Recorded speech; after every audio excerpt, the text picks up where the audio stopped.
Bonsoir à tous. À la une de ce journal, une pièce de théâtre pour enfants vire au cauchemar à l'école publique d'Ekoudou à Yaoundé, entre panique générale et bousculade survenue pendant la mise en scène. Au moins 4 enfants ont été tués et 9 grièvement blessés. Selon un bilan officiel, les familles des victimes sont sous le choc. Comment un tel drame a-t-il pu se produire dans cette école publique? Les encadreurs avaient-ils mesuré les risques du danger qui planait sur ces enfants? Élément de réponse en ouverture de ce journal. Les démons du passé ressurgissent dans la vie de Nicolas Sarkozy. L'ex-président français est interrogé depuis 2 jours en France sur un possible financement illégal de sa campagne présidentielle victorieuse de 2007. Un tel scandale replonge l'opinion africaine dans les méandres de la France-Afrique et ses financements occultes. On en parle dans ce journal.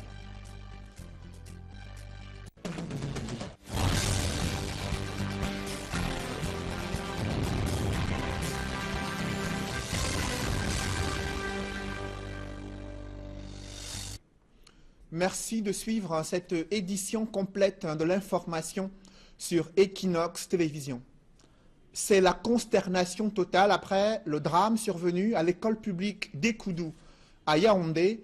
Tout est parti d'une pièce de théâtre pour enfants, ambiance lumineuse. La gestuelle des personnages avait même captivé l'intérêt des enfants. Contre toute attente, la comédie a viré au cauchemar, bousculade, panique et des encadreurs débordés. Le bilan officiel est lourd, 4 enfants tués et 9 grièvement blessés. Les familles choquées sont effondrées devant une telle tragédie. Élisée Bogba et Ike Cyril. Au quartier Briqueterie à Yaoundé, la famille Mariamo est inconsolable. Moi, je ne sais pas. J'ai seulement envoyé l'enfant à l'école. On est venu m'appeler que voilà, l'enfant est tombé. Je ne sais pas. On a vu notre enfant dès qu'on a mis dans la voiture, on était là. On a vu quand on transférait l'enfant à l'hôpital. On demande, vous amenez l'enfant où on dit à urgence. Arrivant urgent à l'hôpital central, on cherche. C'est là, alors on dit que l'enfant est là-bas couché en fondation. On part là-bas, on trouve que l'enfant est déjà parti. Ibrahim Djibril, 8 ans, était élève au cours préparatoire à l'école publique d'Ekoudou. Sur les circonstances de son décès, la direction de l'établissement ne dit pas grand-chose. Je n'ai même pas presque vécu la scène parce que moi j'entrais et quand on vient m'appeler, je trouve les enfants couchés, c'est tout. Depuis là, je n'ai pas traversé le portail. Je suis ici en tant que responsable.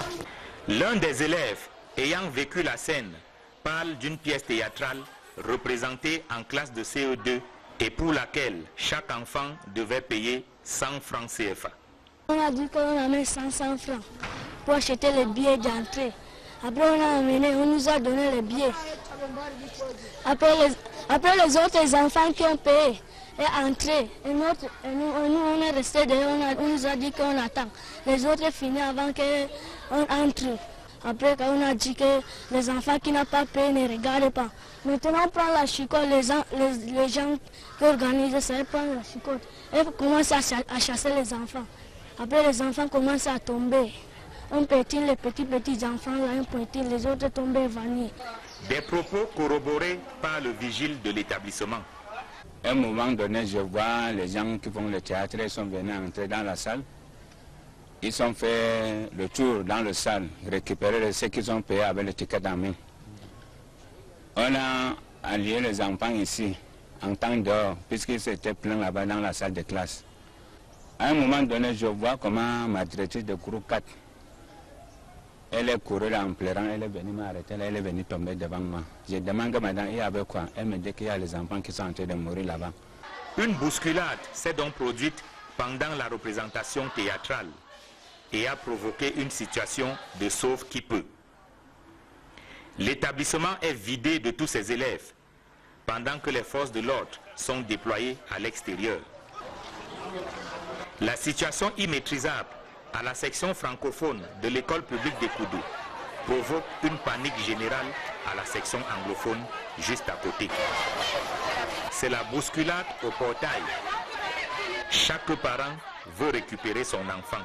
J'étais à la maison, je comprends que peut-être il y a un petit problème aussi à l'établissement de mes enfants ici. Moi, je ne suis pas encore au courant de ce qui se passe parce que je suis quitté brusquement pour venir ici. Ici, là, nous sommes récupérer nos enfants. Les forces d'ordre disent qu'on ne veut pas entrer. Donc, même si c'est avec la guerre, on doit entrer là pour récupérer nos enfants. Sur le nombre d'élèves décédés à l'école publique de Koudou à Yaoundé, chacun y va de son commentaire. On a entendu que sur place même il y avait d'abord 4 morts et les autres là on les a amenés à l'hôpital. La population fait fort, il y a eu au moins plus de 10 morts là-bas en haut. Toujours est-il qu'une enquête a été ouverte et sur place à l'établissement, les responsables ont commencé à être auditionnés. Ils sont exaspérés au bout de 9 mois de travail acharné dans les bananeraies, 9 mois de travail sans salaire. C'est la condition de travail de ces ouvriers du Centre africain de recherche sur la banane plantain installé à Djombe. Ils ont manifesté ce matin pour dénoncer des conditions de travail inhumaines. Ils déplorent des arriérés de salaire, environ 9 mois d'arriérés de salaire, selon ces ouvriers qui ont manifesté. L'administration prise au fait de ce mouvement d'humeur a exhorté les grévistes à prendre leur mal en patience. Je vous parlais donc de ce reportage de Jacques Molon et Auréole Choumi sur les conditions de travail des ouvriers du Centre africain de recherche sur la banane plantain. Nous y reviendrons. Les nouvelles ne sont pas du tout bonnes pour un ancien directeur général d'une entreprise publique et un ancien recteur d'université, 2 personnalités qui seraient placées sous mandat de dépôt au provisoire. L'information circule depuis ce soir. Yaoundé qui est tendu depuis l'annonce de la reprise de l'opération Épervier, la lutte anti-corruption qui affecte déjà plusieurs personnalités publiques qui ont été des gestionnaires au sommet de l'État et à la tête de plusieurs entreprises publiques. Du coup, le silence est glacial dans le sérail, ambiance morose racontée par nos reporters Guy Zogo et Emmanuel Diop. Alors qu'on la croyait assoupie, l'opération Épervier semble être repartie avec plus de force, de nombreuses personnalités du sérail se retrouvant dans son viseur. Sur ces affaires, que de chefs d'accusation qui fleurissent, notamment à travers les réseaux sociaux et les conversations officieuses où il est question de beaucoup de milliards et de victimes déjà condamnées et surtout sans aucune défense. On aurait pu s'attendre à ce que les autorités en charge des questions judiciaires, en l'occurrence le ministre de la Justice et les magistrats habilités à instruire ces affaires, communiquent sur les charges retenues contre les mises en cause, mais il n'en est rien. C'est un silence assourdissant qui répond loin de tous les usages en la matière. En tous les cas, c'est une mécanique suffisamment éprouvée dans le cadre de l'opération Épervier. Depuis son lancement, l'épée de Damoclès s'abat régulièrement sur les accusés qu'on voit jeter en pâture avant que les premiers actes des juges commencent à démêler les chevaux, parfois loin des premières accusations qu'on aura entendues. Derrière cet épais mur de silence, on se croirait parfois en plein dans les purges staliniennes où l'opinion savait très peu des crimes des accusés avant leur exécution. Je vous le disais à l'instant, un ancien recteur d'université et ancien directeur général d'une entreprise publique placé sous mandat de dépôt au provisoire à Yaoundé. L'information n'est pas encore officielle. Les proches de ces personnalités n'ont pas souhaité s'exprimer sur cette mise en détention provisoire, elle aussi pas encore confirmée officiellement. Parlons à présent des parlementaires malawites qui séjournent à Yaoundé. L'application des règles de bonne gouvernance favorise une meilleure élaboration, adoption et exécution des lois de finances. Les parlementaires malawites ont ainsi partagé leur expérience avec des députés camerounais, membres de la commission des finances et du budget à l'Assemblée nationale. Sur ce modèle malawite, je vous propose à présent de suivre le vice-président de la commission des finances et du budget à l'Assemblée nationale, l'honorable député Joshua Ossi. Le budget de l'État se passe sur 9 semaines, contrairement aux 3-4 jours qui nous sont réservés ou aux 45 jours que la loi nous réserve.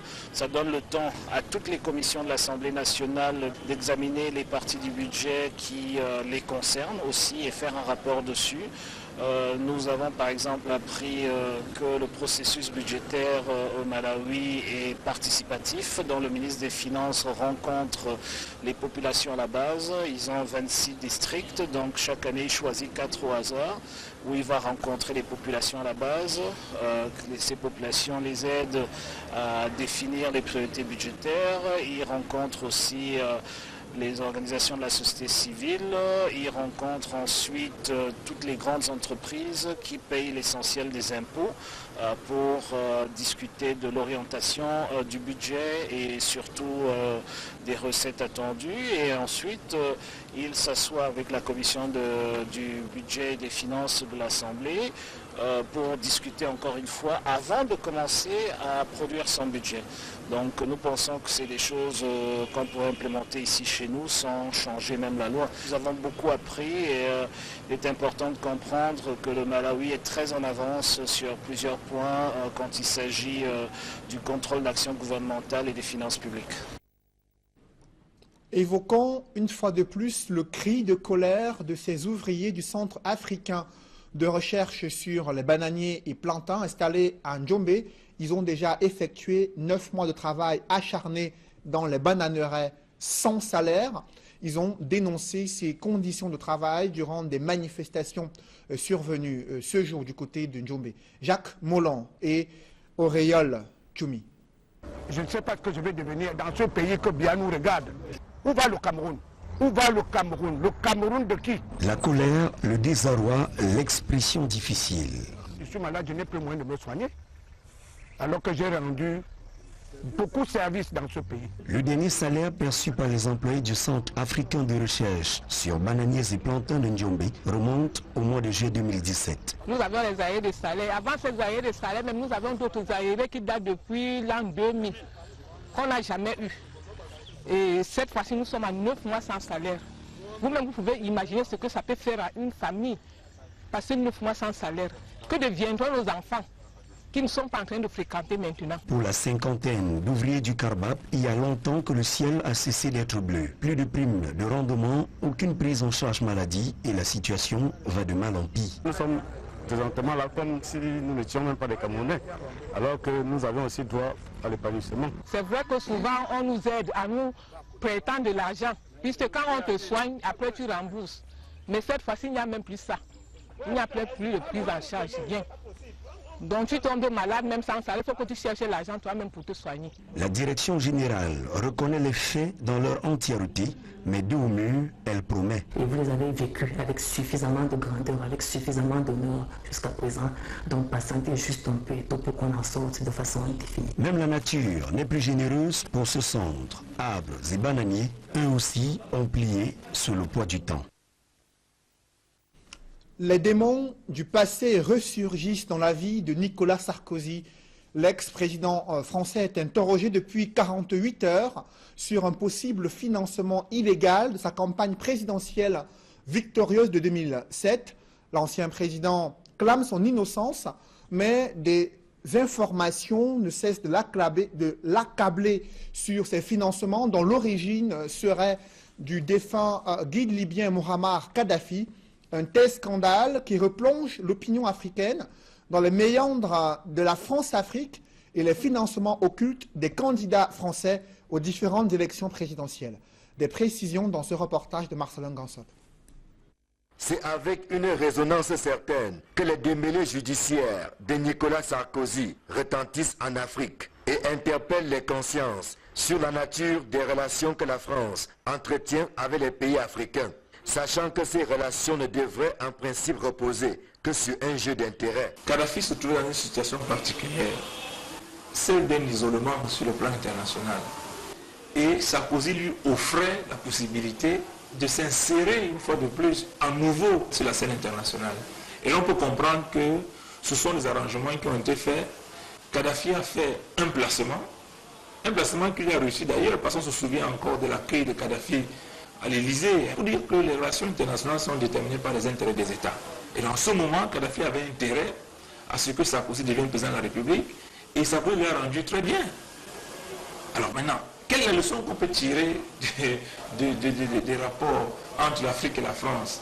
C'est que les rapports incestueux, malheureusement, aboutissent toujours à des conclusions qui ne sont pas toujours à l'avantage des États africains. Parce qu'il faut bien rappeler que Sarkozy a eu le temps de finir son mandat et que l'instruction, s'il y a instruction jamais intervient 10 ans après les faits. Si la relation incestueuse Sarkozy-Kadhafi parle une fois de plus à l'Afrique, l'historien des relations internationales pense qu'il serait utopique d'envisager une rupture de la France-Afrique. En revanche, à la lumière des expériences vécues jusqu'ici, ces relations méritent plus que jamais d'être repensées et reconsidérées. Il s'agit peut-être de revoir, de reconfigurer les rapports entre l'Afrique et la France. Parce que l'Afrique aura toujours besoin de la France en tant que l'un des piliers de l'Union européenne. Et la France, vice-versa, la France a besoin de l'Afrique. Maintenant, il faut réorganiser, il faut restructurer les rapports pour les mettre dans le sens des intérêts des États. Et tant que ces rapports pourront préserver les intérêts des États africains, il n'y a pas de mal à ce que ces rapports s'établissent pendant très longtemps. Mais imaginez la rupture des rapports entre l'Afrique et la France relève de l'imaginaire, vraiment je dirais même de la fantasmagorie. Parce que les rapports entre États existeront toujours, il revient aux États de défendre les intérêts sur la scène internationale. Mais au-delà de tout, l'enseignant pense que ce scandale pose sur la table la problématique des sources de financement des partis politiques. Est-ce qu'au nom d'une élection, est-ce qu'au nom d'une victoire qu'on envisage, il est possible de faire appel à des financements occultes? Bien évidemment, cette problématique nous interpelle dans le contexte qui est le nôtre, celui sénatorial. Est-ce que pour les élections sénatoriales, les candidats à cette institution, il leur est permis de solliciter les financements occultes? Eh bien, la réponse aujourd'hui est non. Mais restons prudents, on reste dans le cadre d'une garde à vue qui peut aboutir à l'arrestation pure et saine de Nicolas Sarkozy, ou qui peut aboutir également à une mise en examen. Et dans la mise en examen sera la preuve que le financement occulte des élections des partis politiques est, comme son nom l'indique, est condamné. Le débat enfle alors que Nicolas Sarkozy est sur le point de passer sa deuxième nuit en garde à vue. Malgré des difficultés d'ordre technique, des jeunes Camerounais ont tenu à exposer le savoir-faire lors des journées portes ouvertes au lycée technique de Loum dans le département du Mungo. Je vous propose de découvrir ce lycée dans ce reportage de Nadine Guanfo et Isabelle Carole Zoupet. Journée portes ouvertes, vitrine de la professionnalisation des enseignements secondaires de seconde génération.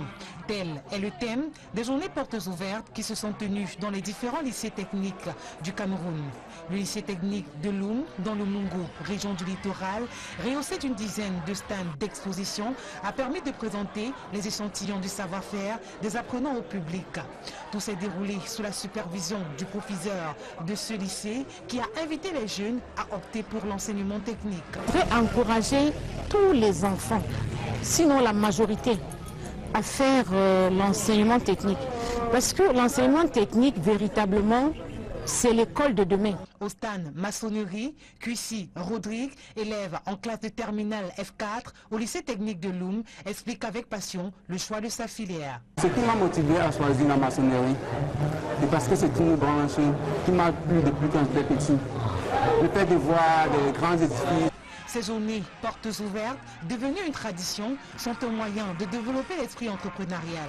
Seulement, ces apprenants disent de craindre de ne pas vivre de leur savoir-faire plus tard. La chose que nous déplorons, c'est que l'État camerounais, quand il y en a des grands chantiers dans notre pays, ils cherchent les techniciens hors du pays pour venir travailler. Pourtant, nous sommes les jeunes Camerounais.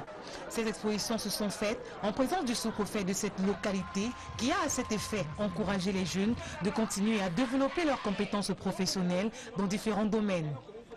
Que ce soit n'importe où j'ai été émerveillé, les entrepreneurs ou les hommes d'affaires vont trouver leur compte. Moi, je suis disposé. Coordonné par le ministère des Enseignements secondaires, ce système d'éducation vise ainsi à assurer la promotion et le rayonnement de l'enseignement technique offert au Cameroun. En bref, à présent, cet exercice militaire multinational qui s'est déroulé à la base navale à Douala, baptisé au Bangamé. L'exercice a regroupé les forces marines équato-guinéennes, gabonaises et camerounaises pour améliorer leur capacité de coordination en vue de protéger l'espace maritime du golfe de Guinée. Un exercice conduit par les États-Unis d'Amérique en coordination avec les forces marines des 3 pays d'Afrique centrale, le Cameroun, le Gabon et la Guinée équatoriale. Sur les enjeux de cet exercice baptisé au Bangamé, je vous propose de suivre le commandant de la base navale, capitaine Ndjana Mvondo Christophe. C'est un entraînement et il faut toujours prolonger et continuer à s'entraîner pour être meilleur. Et nous avons eu le temps d'identifier nos menaces et nos vulnérabilités. Alors, en fonction de ces menaces et ces vulnérabilités qu'il faut absolument régler, nous sommes obligés de choisir les thèmes qui se rapprochent de plus en plus de nos problèmes. Nous pensons que le concept de Bangamé Express est une réussite. Nous avons commencé avec peu de pays et nous constatons que la mer est de plus en plus sécurisée. Ainsi, le nombre de participants augmente chaque année et nous remercions infiniment notre partenaire stratégique dans les États-Unis d'Amérique qui ne cesse de nous appuyer sur les problèmes de sécurité maritime. Les femmes Balungoum à Bangou, désormais dotées d'un pagne confectionné par l'un de leurs fils du village, une initiative qui vise à développer, à renforcer l'identité culturelle de cette communauté. Reportage Éric Martial Diomo.